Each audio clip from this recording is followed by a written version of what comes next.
Hello everyone. आज हम लोग पढ़ेंगे आज के लेक्चर में देखते हैं भारतीय मरुस्थल। भारतीय मरुस्थल, ठीक है। मरुस्थल, मरु यानी कि जैसा सो वर्ड से पता चल रहा है वैसा भूमि जो उपजाऊ ना हो, मरा हुआ जैसा, ठीक है। मरुस्थल, ठीक। ये मरुस्थल क्या होता है? वैसा भूमि जो उपजाऊ ना हो। अभी ये कहाँ मिलता है इंडिया में? तो हम लोग देख लिए हैं। इंडिया में ये रहा गुजरात, ये साउदर्न इंडिया। आप लोग ये देखे थे पठारी क्षेत्र, उस यहाँ पे देखे थे अरावली रेंज। अरावली रेंज के जस्ट पश्चिम में जो एरिया है वो कौन सा है? भारतीय मरुस्थल है। यहाँ क्या होगा? यहाँ पे 150 सेंटीमीटर से भी कम पानी, मिलीमीटर, सेंटीमीटर तो बहुत ज़्यादा हो गया, 150 मिलीमीटर से भी कम पानी गिरता है, ठीक है। और यहाँ पे जो नदी थोड़ा बहुत बहेगा भी, जनरली यहाँ तो नदी मिलता नहीं है, अगर वो मिला भी तो वो बालू में ही विलीन हो जाता है, खत्म हो जाता है, ठीक। और वो समुद्र में नहीं पहुंच पाते। यहाँ पे एक ही नदी है जो थोड़ा इम्पोर्टेंट है, लेकिन वो भी नदी समुद्र में नहीं पहुंच पाता, उसका नाम है लूनी। लूनी नदी यहाँ पे दिया हुआ है, ठीक। यहाँ पे एक वर्ड और समझना है, वो है बरकान। बरकान क्या होता है? बालू के टीलों से अर्धचंद्राकार एक डिजाइन बन जाए, बालू से हवा चलते रहता है, उससे ये बन जाता है, उसको बोला जाता है बरकान। ये आप जाएंगे जैसलमेर तरफ तो आपको बहुत ज़्यादा बरकान दिखेगा। भारत पाकिस्तान की सीमा पर ये पड़ता है, ठीक है। तो मरुस्थल के बारे में ज़्यादा कुछ दिया नहीं है, बस ये आपको ध्यान रखना है कि ये मरुभूमि है, यानी कि उपजाऊ नहीं है। यहाँ पे नदियाँ वगैरह ज़्यादा मिलती नहीं है। यहाँ पे बरकान का डिज़ाइन का कुछ टीले पाए जाते हैं, ठीक है। बस इतना ही आपको ध्यान रखना है। नेक्स्ट आता है तटीय मैदान। कौन सा? तटीय मैदान। अब तटीय मैदान, तट आपको बताए हैं, समुद्र का तट। ये समुद्र का तट है। समुद्र का तट है तो इधर तो आप लोग पढ़ लिए कि इधर पश्चिमी घाट है, इधर आप लोग पढ़ लिए कि इधर पूर्वी घाट है। तो पश्चिमी घाट और पूर्वी घाट के बाद जो जगह बचा है ये तटीय क्षेत्र है। कैसा क्षेत्र है? तटीय क्षेत्र है। तट क्या होता है? समुद्र का तट आप लोग सुनेंगे, नदी का तट, तो वो तट समंदर का किनारा। तो ये जो एरिया है तटीय मैदान, मैदान वही प्लेन एरिया होगा, ठीक है। तो पश्चिमी घाट के पश्चिम में और पूर्वी घाट के पूरब में ये पाया जाने वाला क्षेत्र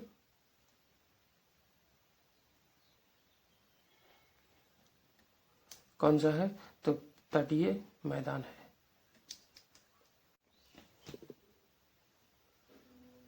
अब तटीय मैदान में आपको क्या दिखेगा? पश्चिमी तट, ये पश्चिमी तट है, ये समंदर किनारे से लेके पूर्वी घाट तक, ये सॉरी पश्चिमी घाट तक ये एरिया जो आपको दिखेगा ये कौन सा है? पश्चिमी तट।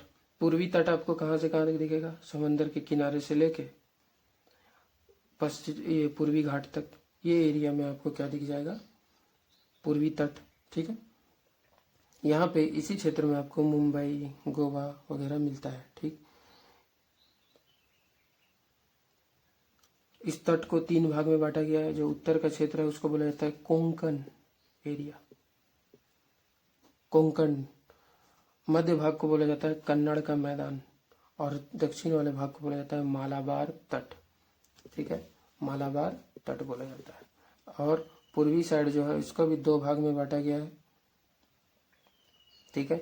एक को बोला जाता है उत्तरी सरकार, इस क्षेत्र का नाम है, और ये दक्षिण के साइड बोला जाता है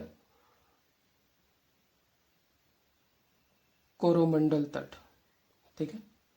क्या बोला जाता है? कोरोमंडल तट। तो ये पश्चिमी घाट और पूर्वी घाट के बगल में आपको पश्चिमी तट और पूर्वी तट दिखा। पश्चिमी तट को 3 भाग में, पूर्वी तट को 2 भाग में बांटा गया है। और पूर्वी तट में आपको कुछ बड़ी बड़ी नदियां दिख जाएगी, जैसे महानदी, गोदावरी, कृष्णा, कावेरी, ये सारा चीज, ठीक है। और इसी में आपको उड़ीसा में एक चिल्का झील मिलेगा, चिल्का झील, ठीक है। देखिए चिल्का झील के बारे में एक फैक्ट दिया हुआ है।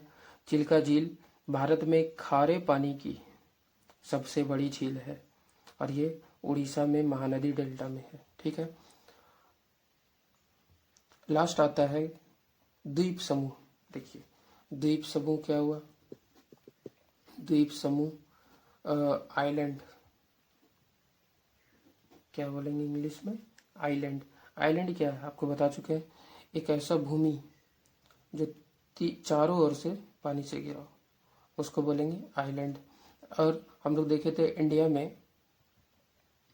इंडिया का मुख्य भूमि तो है ही इंडिया, लेकिन कुछ समंदर के बीचों बीच भी इंडिया है। जैसे अरब सागर में देखे तो लक्षद्वीप, और ये बंगाल की खाड़ी में देखे तो अंडमान और निकोबार द्वीप समूह। इसी के बारे में लास्ट देखना है।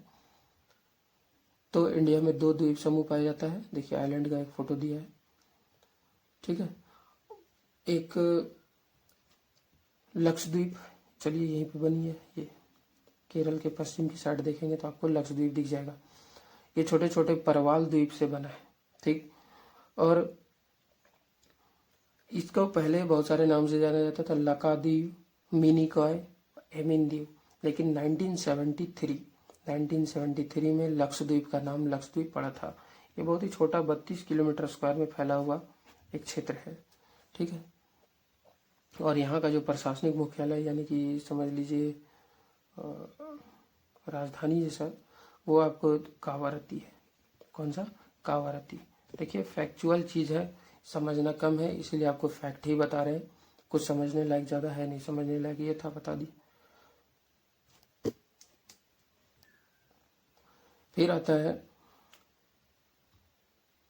यहाँ पे लिख रहा है वो बहुत सारा जंगल पाया जाता है, यहाँ पे एक पक्षी अभयारण्य पाया जाता है, ये सारा चीज़ दिया हुआ है। फिर बंगाल की खाड़ी में आ जाए तो 2 आइलैंड ग्रुप यहाँ पे आपको दिखेगा। एक का नाम है अंडमान और दूसरे का नाम है निकोबार। इसमें भी छोटा छोटा है, ये सीधा नहीं है, ठीक। ये छोटा छोटा ग्रुप आपको आइलैंड ग्रुप दिख जाएगा, ठीक। और अंडमान निकोबार के बारे में बोला जाता है कि ये निमज्जित पर्वत श्रेणी है, निमज्जित पर्वत श्रेणी का शिखर है। निमज्जित यानी कि देखिए ये समंदर है, समंदर के ऊपर आपको छोटा छोटा आइलैंड दिख रहा है, लेकिन ये जमीन आखिर है कहाँ? ये नीचे पहाड़ है। तो जो पहाड़ डूब गया है, निमज्जित हो चुका है, उसी का शीर्ष वाला भाग आपको आइलैंड के रूप में ऊपर में दिख रहा है।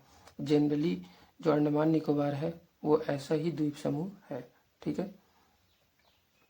और ये हमारे देश की सुरक्षा के लिए, देखिए समंदर के बीचों बीच है, तो उधर सिक्योरिटी के लिए भी ये बहुत ही ज़्यादा इम्पोर्टेंट हो जाता है, ठीक है। यहाँ पे जंगलों में विविधता बहुत ज़्यादा है, क्योंकि ये बहुत ही वर्षा वाला क्षेत्र है, बहुत ही ज़्यादा घना जंगल यहाँ आपको मिलेगा। एक और फैक्चुअल चीज़ कि अंडमान निकोबार में ही भारत का एकमात्र बोल रहे हैं, यानी एक ही है इंडिया में, वो एक्टिव वोल्केनो, सक्रिय ज्वालामुखी। ये क्या होता है? वोल्केनो यानी कि जानते हैं आप लोग, जमीन को फाड़ के जब लावा निकलता है उसी को बोला जाता है। अब ये ज्वालामुखी कहाँ पे है? अंडमान निकोबार द्वीप समूह का एक आइलैंड है जिसका नाम है बैरन द्वीप। बैरन द्वीप पे आपको दिख जाएगा क्या? एक सक्रिय ज्वालामुखी। सक्रिय ज्वालामुखी का मतलब ज्वालामुखी एक बार फट चुका है, लेकिन वो उसमें बार बार फटने की संभावना होती है, फिर से निकलने का, एक्टिव है वो, ठीक है। तो उसी को बोला जाता है बैरन द्वीप, ठीक। और लास्ट में निष्कर्ष के रूप में देखिए लिखा हुआ है, विभिन्न भू आकृतिक विभागों का विस्तृत विवरण प्रत्येक विभाग की विशेषताएं स्पष्ट करता है। कि इंडिया में अलग अलग तरह का जब जमीन है, अलग अलग तरह का भू आकृति है, तो उसका विशेषता भी उसी तरह होता है। परंतु यह स्पष्ट है कि ये विभाग एक दूसरे के पूरक है। हाँ, ये एक दूसरे के लिए जरूरी है और वे देश को प्राकृतिक संसाधनों से समृद्ध बनाते हैं। और जब इतना तरह का विविधता है तो हमारे यहाँ पे प्राकृतिक संसाधन का ये प्रचुर मात्रा में उपलब्धता है, समृद्ध है हम लोग। उत्तरी पर्वत जल एवं वनों के प्रमुख स्रोत है। पर्वत जो है, जो पर्वत श्रृंखला वो क्या चीज देता है आपको? जंगल तो है ही उसमें, और जल भी है।